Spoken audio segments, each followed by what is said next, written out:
যদি আপনি কোনো হোটেলে উঠতে যান আর রিসেপশনের কর্মী আপনাকে জানায় যে কেবল করিডোরের একদম শেষ মাথার একটি ঘরই ফাঁকা আছে, তাহলে আপনি কি করবেন? এই গল্পটি একজন সেলস ম্যানেজারের অভিজ্ঞতা, যিনি প্রায় কাজের কারণে বিভিন্ন জায়গায় যায়।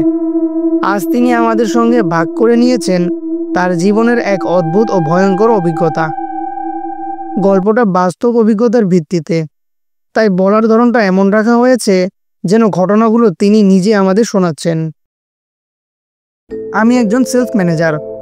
প্রায়ই আমাকে বিভিন্ন প্রদেশের নানা অঞ্চলে ঘুরে ঘুরে কাজ করতে হয়। 2019 সালে গ্রীষ্মে আমাকে কোম্পানির তরফ থেকে লুয়াংয়ের একটি ছোট্ট শহরে পাঠানো হয়। ওখানে আমাদের একটি আউটলেট খোলা হয়েছিল। জায়গাটা বেশ নির্জন ছিল। সন্ধ্যা 7টার দিকে আমি সেইখানে পৌঁছাই। তখন বৃষ্টি হচ্ছিল আর দীর্ঘ ড্রাইভ করে খুব ক্লান্তও লাগছিল। তাই আমি ঠিক করলাম কাজটা পরের দিন সকালেই শুরু করব। সেই মুহূর্তে রাস্তার ধারে একটা পুরনো ও কিছুটা জরাজীর্ণ হোটেল দেখে আমি থামি এবং রাতটা ওখানে কাটানোর সিদ্ধান্ত নেই। গাড়ি পার্ক করে যখন হোটেলের ভিতরে ঢুকি, দেখি রিসেপশনে এক 50 ঊর্ধ্ব মহিলা বসে আছেন। আমি তাকে জিজ্ঞেস করলাম কোনো ঘর খালি আছে কিনা। তিনি বলেন শুধু দ্বিতীয় তলায় করিডোরের একদম শেষ ঘরটাই খালি আছে। তার কথা বলার ভঙ্গি ছিল আর চোখের চাহনি ছিল খুবই অদ্ভুত। গলা ছিল ঠান্ডা আর কেমন একটা শীতল অনুভূতি হচ্ছিল তার সঙ্গে কথা বলার পর। তবে আমি অতটা গুরুত্ব দেইনি, শুধু জিজ্ঞেস করেছিলাম অন্য কোনো ঘর নেই, কারণ আমরা যারা নিয়মিত ভ্রমণ করি তারা জানি শেষ ঘরটা নেওয়া কিছুটা অশুভ মনে করা হয়। কিন্তু তিনি ফাঁকা চোখে আমার দিকে তাকিয়ে বললেন, দুঃখিত ভাই, সব ঘরই ভর্তি। বাইরে তখনও মুষলধারে বৃষ্টি হচ্ছিল আর আমি এই জায়গার সঙ্গে পরিচিতও ছিলাম না, তাই উপায় না দেখে ঘরটা নিতে রাজি হলাম। পেমেন্ট করে আমি উঠলাম দ্বিতীয় তলায় সেই শেষ ঘরে। দরজা খুলে দেখি ঘরের অবস্থা যেমন বাইরে থেকে বোঝা যাচ্ছিল তেমনই ভিতরেও পুরনো ও জরাজীর্ণ। জানালা ছোট আর ভেতরে এক ধরনের স্যাঁতসেঁতে গন্ধ। আমি জানালাটা খুলতে গিয়েছিলাম বাতাস আসুক বলে, কিন্তু সাথে সাথে বৃষ্টির পানি ঝাঁপিয়ে ঘরে ঢুকে পড়ে। তাই আবার জানালাটা বন্ধ করতে বাধ্য হই। খুব ক্লান্ত থাকা একটু ইনস্ট্যান্ট নুডলস খেয়ে শুয়ে পড়লাম। রাতের বেলা হঠাৎ এক বিকট বজ্রধ্বনিতে ঘুম ভেঙে গেল। অর্ধনিদ্রা অবস্থায় যখন আবার ঘুমানোর চেষ্টা করছিলাম, তখন দেখি সেই জানালাটা আবারও খোলা। আমি তো স্পষ্টভাবে মনে করতে পারছি ঘুমানোর আগে আমি জানালা বন্ধ করেছিলাম। ভাবলাম বুঝি কেউ চুরি করতে ঢুকেছে, কিন্তু জানালা দিয়ে কেউ ঢুকলে বৃষ্টির পানির দাগ থাকতো, এমন কিছু তো দেখতে পেলাম না। আলো জ্বালিয়ে পুরো ঘর চেক করলাম, কিন্তু কিছুই পেলাম না। জানালা আবার বন্ধ করে শুয়ে পড়লাম। ঠিক তখনই হঠাৎ শুনি আমার ঘরের দরজাটা ধীরে ধীরে খুলে গেল। হোটেলের করিডোরে 24 ঘন্টা আলো জ্বলে, তাই দরজার ফাঁক দিয়ে আলো ভিতরে আসছিল।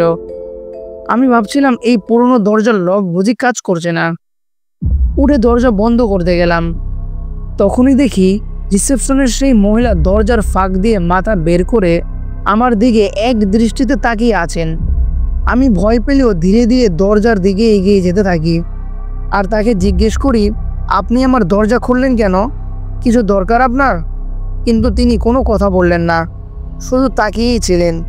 রেগে গিয়ে আমি তার মাথা ঠেলে দরজা বাইরে পাঠিয়ে দিয়ে দরজাটা ধুম করে বন্ধ করে দিলাম আর তালা মেরে দিলাম। ঘরে ফিরে এলেও আর ঘুমাতে পারলাম না। সারা রাত কেটে গেল। ভোর হতে সোজা নিচে নেমে গেলাম রিসেপশনে তাকে জিজ্ঞেস করতে, কিন্তু নিচে গিয়ে দেখি রিসেপশনে বসে আছে এক 30 ঊর্ধ্ব যুবক। আমি জিজ্ঞেস করলাম কাল রাতে সে বয়স্ক নারী কোথায় গেলেন। সে একটু থমকে গেল, তারপর বলল, স্যার, গতকাল থেকে এখন পর্যন্ত আমি এখানে ডিউটিতে আছি। কোনো 50 ঊর্ধ্ব মহিলা এখানে নেই। আমি তো রেগে গিয়ে বললাম, তাহলে আমাকে কে ঘর দিল? আমি তো তার সঙ্গে কথা বলেছি। চলুন আমি সেই সময়ের সিসিটিভি ফুটেজ দেখতে চাই। তখন আমি নিজে গিয়ে মনিটরে দেখি, সেখানে স্পষ্টভাবে দেখা যাচ্ছে সারাক্ষণ রিসেপশন ছিল ফাঁকা। আমি একা দাঁড়িয়ে কিছু একটা বলছি, হাত নেড়ে চেড়ে বোঝানোরও চেষ্টা করছি। আমার সারা শরীর ঠান্ডা ঘামে ভিজে গেল। কাঁপা কাঁপা কণ্ঠে জিজ্ঞেস করলাম, তাহলে আপনি কোথায় ছিলেন সেই সময়? সে বলল, স্যার, গতকাল রাতে আমি সম্ভবত টয়লেটে ছিলাম। আমার পেট খারাপ করছিল। আমি আবার বললাম, চলুন এবার দ্বিতীয় তলায় করিডোরের ফুটেজ দেখি। সেখানে গিয়ে দেখা গেল আমার দরজা হঠাৎ করে নিচ থেকে খুলে গেল। কয়েক সেকেন্ড পর দেখা যায় দরজার ফাঁক দিয়ে একটা হাত হঠাৎ করে বের হয়ে আসে, আবার সরে যায়। এরপর দরজাটা জোরে বন্ধ হয়ে যায়। আমার পায়ের নিচের মাটি যেন সরে যাচ্ছিল। বললাম, এই হোটেলে কি আর কেউ ছিল গত রাতে? সে বলল, না স্যার, শুধু আপনিই ছিলেন, আর কেউই ছিল না। আমি মাথা ঘুরতে ঘুরতে প্রায় পড়েই যাচ্ছিলাম। তখনই সিদ্ধান্ত নেই এক মুহূর্ত এখানে আর থাকা যাবে না।